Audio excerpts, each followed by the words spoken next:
Mobility Trajectories of Young Lives. Meet Daniela and Alex, two 18-year-old high school friends from Amsterdam. Their backgrounds are very similar. Both were born in Ghana, have divorced parents and are living with their mums in the same neighborhood.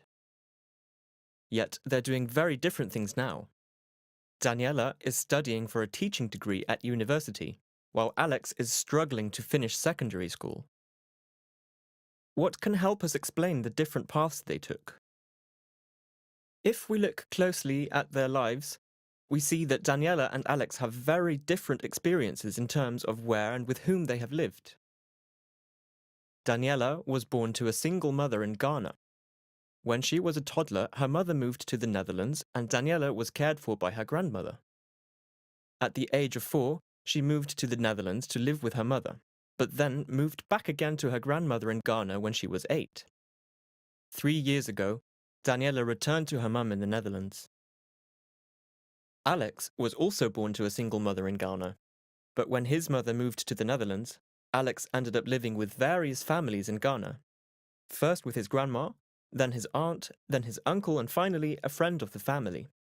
When he was 13, he moved to Amsterdam, where he has lived with his mum ever since. It's easy to see. Although Alex moved around a lot in Ghana, his path is rather straightforward once he came to the Netherlands. On the other hand, Daniela's path is more like the flight path of a bee, as it were, moving back and forth. These are what we call mobility trajectories, the geographical moves in space and time that young people make and the resulting different families they live in. Although there are many young people like Daniela and Alex all over the globe, we know little about their mobility trajectories. Neither do we know how mobility might impact young people's life chances. This is because youth with migrant backgrounds are usually labelled first or second generation migrants. Yet these labels don't tell us much about the moves they make and, as a result, the people they live with. Over the next 5 years, researchers from Maastricht University will study young people's mobility trajectories in 4 countries, each with a different school system and migration regime: the Netherlands, Belgium, Germany, and Ghana. First, we will look at the mobility trajectories of all sorts of young people, youngsters like Daniela and Alex who have migrated, but also youngsters who have never migrated. In a second stage, we will zoom in on young people who trace their roots to one particular country, Ghana.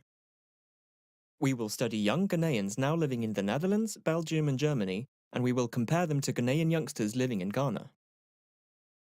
Through this research, we aim to find out how young people's mobility trajectories impact their life chances, that is, their educational outcomes, well-being, and the choices they make about what to do after secondary school. Was Daniela's grandmother, with whom she lived for many years and who encouraged her to become a teacher, the motivational force behind Daniela's successful high school completion and her choice of university study? And what effect did Alex's moves in Ghana have on his educational outcomes in the Netherlands?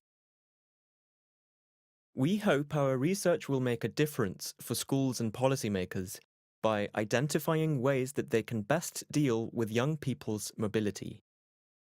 Want to know more? Visit our website www.MO-TRAYL.com.